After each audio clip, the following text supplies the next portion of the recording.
Okay, so I want everyone to close their eyes again. And just think of an animal from China specifically. It's going to be black and white. Keep it in your head for a second. Okay, so I want everyone to open their eyes. And how many of you guessed panda? Well, that's what I'm going to be talking about today. So today I'll be talking about the giant panda specifically instead of the other ones.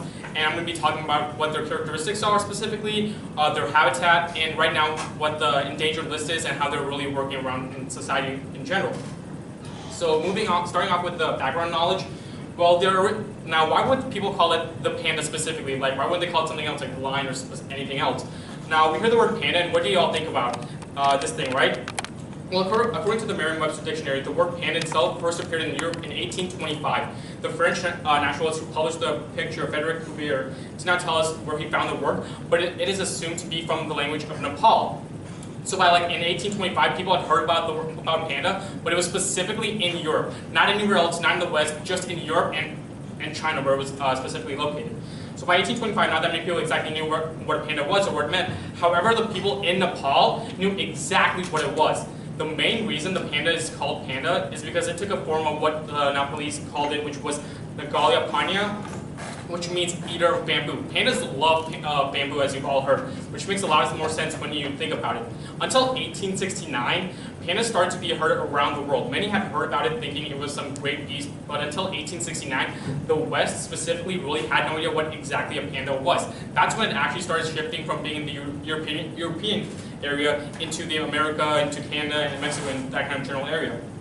However, after some years of expansion, they discovered it to be an actual creature, and the whole world went on a panda mania. Many people were rapidly going in and out of China to get pandas, which led them to some tough times, which I will explain further on into the speech. And looking at its scientific name, that's the third point over there. Well, it's on the board, and I've been practicing for days to say it, but I can't really actually say it because it's just impossible without messing it up over time. And as moving on to its lifespan, as many times as I can mess up saying its name, I still have years to learn on how to say its scientific names, but pandas don't really have that long to live to their lifespan. Pandas only live for 20 years. That's not that much as you think about it for humans. Like, we're going to see it for years and years, but they only have 20 years as their lifespan to live on until they die. And then we're going to move on to the further characteristics. And like I stated in the beginning of the speech, they're black and white for specifically on giant pandas. That's their natural characteristics that they're really well known for, and they're and the black around their eyes, which make them really predominantly seen around. In the book Giant Pandas by Molly Halpin, she writes that male pandas can weigh 275 pounds, which is 125 kilograms, while females are smaller. Then she continues to write that males can be 46 feet long. Now, weighing at 275 pounds, you kind of wonder, what do they exactly eat? Do they just specifically eat meat, or they eat other kinds of things? But mostly they eat bamboos. According to the National Geographic website, it takes 28 pounds of bamboo to satisfy giant pandas' daily dietary needs. And pandas will sometimes eat birds or rodents as well. The most common thing giant pandas are known for is their love for bamboo. And they love it so much that 28 pounds will basically fill them up. Bamboo is all they need for nutrients. They can eat as much as they want, and it will fill them up. They don't need any kind of meat, really, to live on forever. At the same time, though, you have to wonder, how are they not getting tired of eating bamboos after so many years? Like, you kind of eat like McDonald's, you eat a sandwich, you eat it for one time, but then you kind of get tired of it, so you want to try to eat new things. But then you have to wonder in their sense, why aren't they tired of eating bamboos? Well, it's just because they love it so much and all the nutrients that they packed. And then further on characteristics, according to the San Diego Zoo, the giant panda mated in the spring. After mating, the female will be pregnant for 100 to 180 days. Then she will give birth to 1 or 2 cubs. After 18 months, the cub is taken away and is put on its own away from his parents. By the time the females are 4 to 5 years old and the males are 6 to 7 years old, the cubs are fully mature.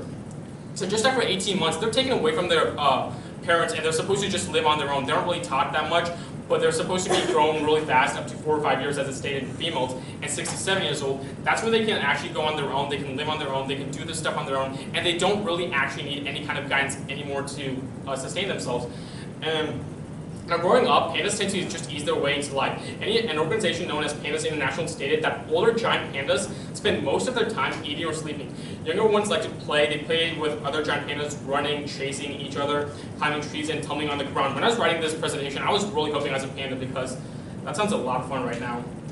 And then on molting specifically, not that many people know what exactly molting is, but many mammals around the world experience a seasonal molt. They grow extra fur in the late summer and fall into insulate against cold winter temperatures, and then shed the excess fur in the spring and summer to cool down for the warmer summer weather. These seasonal molts require an abundance of energy because in China predominantly, they kind of have that seasonal change when it goes from summer to winter. So pandas also have to adapt to that, and they molt in that sense. And now moving on to habitat specifically.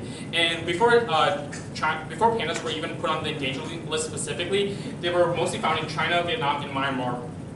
And that's where they really lived on. Decades ago, pandas were everywhere. However, with the constant poaching that they have received, the size decreased so much that it affected its population, which led them to live mostly in China's Sichuan province and international famous zoos.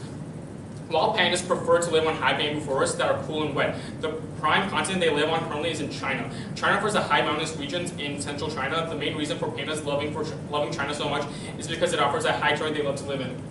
The photos over there shows that they live in like high kinds of trees, so they don't like have to worry about predators trying to get them or anything. So they just maintain that safety, and they can get bamboo easily for their food.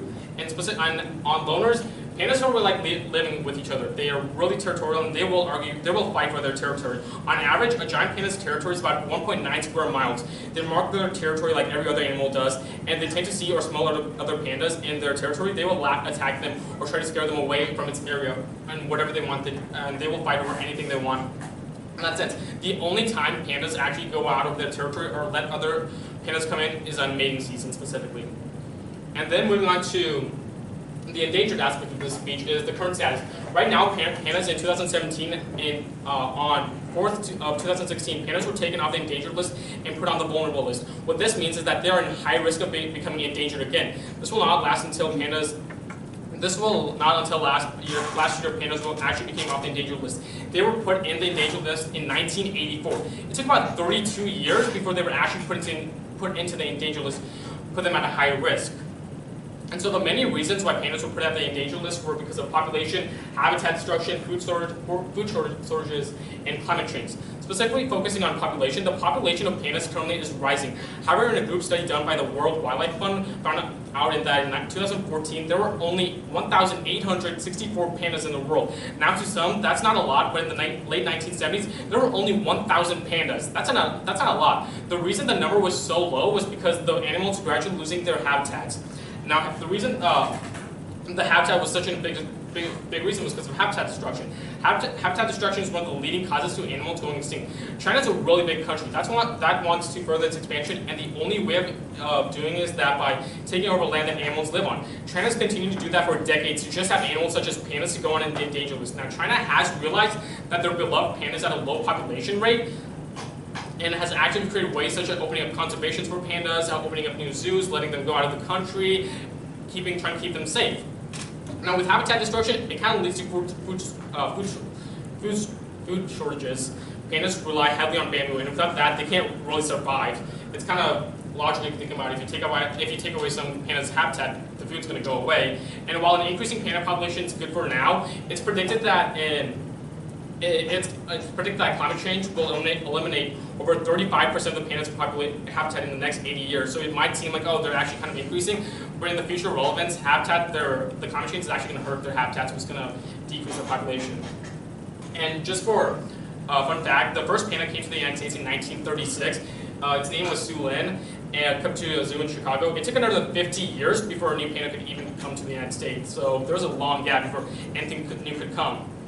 And so for a brief conclusion, with all these facts that I've taught you today about the characteristics, the habitat, and how the rating is going for its survival rating right now, and the endangered aspect, I hope you guys learned a lot about the new panda. And if you guys want to do some more research, there's a lot of stuff on National Geographic. And thank you for the time.